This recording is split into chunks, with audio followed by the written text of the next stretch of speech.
They said battleships were just machines. But stand in front of this one and tell me it's not alive.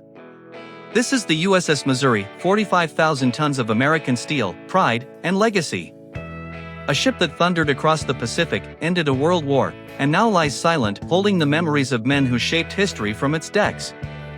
If you think you already know what a battleship is, stay with me. Because by the end of this video, you'll see that this isn't just a ship.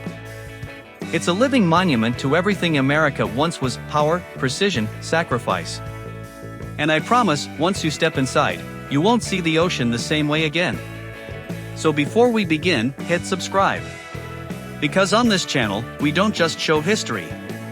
We walk inside it. At first glance, the Missouri feels like an artifact frozen in time. But the closer you get, the more it breathes.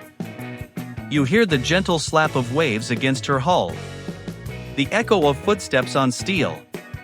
And for a moment, it feels like she could still set sail.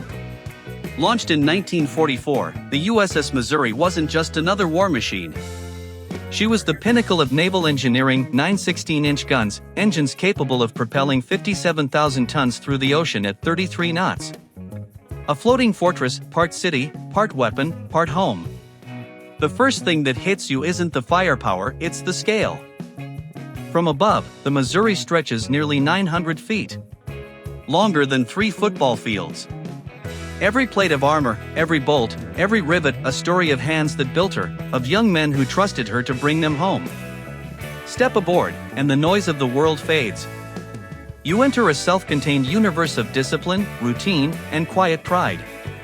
The air smells of salt and old oil, a scent that clings to memory. Narrow corridors stretch endlessly, lit by warm industrial bulbs that hum like ghosts of the past. Here, every turn of a valve once mattered. Every command could mean life or death. Down below, the ship's heart still beats, the engine room. It's a cathedral of metal. Pipes twist like veins. Turbines the size of houses line the walls, polished to a mirror shine. When these engines roared, the whole hull vibrated, 212,000 horsepower surging through every plate of steel. It was hot, loud, and unforgiving.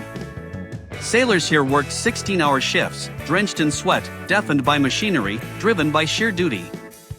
Imagine standing there, knowing that beneath your feet lay enough force to move a mountain, and yet your job was to keep it balanced, perfect, precise. The men who served here didn't just maintain a machine, they became part of it. Further up, the bridge, the mind of the Missouri. Sunlight filters through wide glass windows, illuminating navigation maps yellowed with time. The captain's chair remains untouched, facing a horizon that hasn't changed in 80 years. There's something haunting about it, the calm after decisions that shaped nations. From here, orders were given that echoed across oceans. From here, the final chapter of World War II began. On September 2, 1945, the Missouri hosted the surrender of Japan in Tokyo Bay. Under a blinding Pacific sun, representatives of the Allied and Axis powers stood on her deck. It was a moment of silence, no cheering, no gunfire, just the weight of what it meant. The war that had consumed the planet was finally over. And it ended right here, on this ship. If you look closely, you can still see the brass plaque marking the exact spot where that historic document was signed. Visitors today stand there quietly, some smile, some cry. Because it's not just history, it's closure. But beyond politics and power, the Missouri tells smaller, more intimate stories, the kind history books forget. Walk through the crew's quarters, and you'll understand. Hundreds of bunks stacked tight, barely enough room to turn. Photographs of wives, sweethearts, and baseball teams taped to the walls. Each rack was a tiny world, hopes, fears, laughter shared in whispers before sleep. The mess hall still smells faintly of coffee and steel. Rows of stainless steel trays and benches line the space, frozen mid-routine.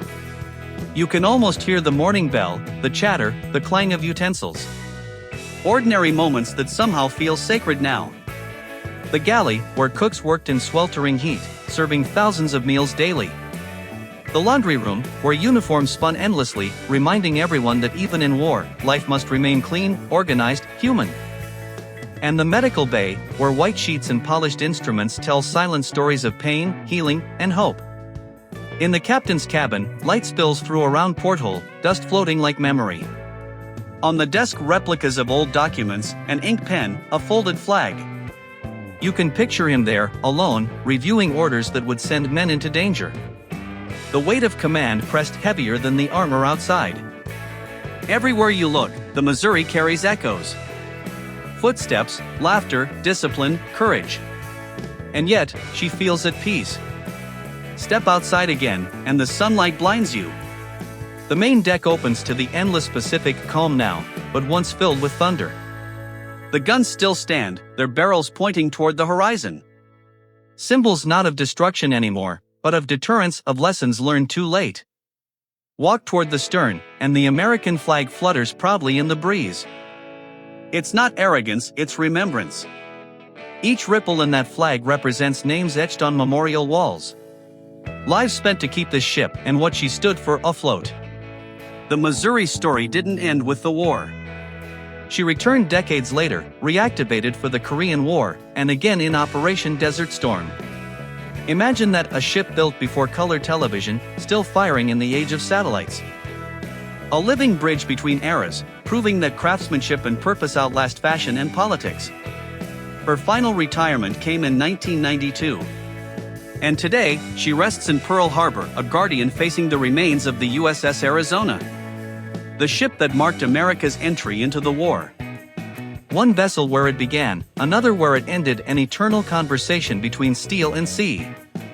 Visitors walking her decks today feel that connection instantly. Children stare up in awe, veterans touch the rails softly, remembering friends. Some whisper to themselves, others just listen. Because even silence feels like a salute. You see, the Missouri isn't about war. It's about what came after. About how a nation remembers, how it honors, and how it learns.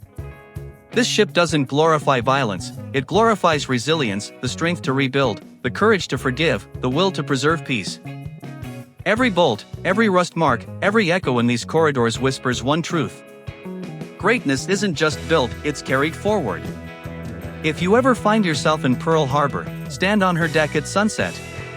Watch the light fade across her hull. Feel the warmth of the steel that once roared with power.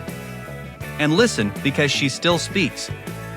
Not through cannons or commands, but through presence.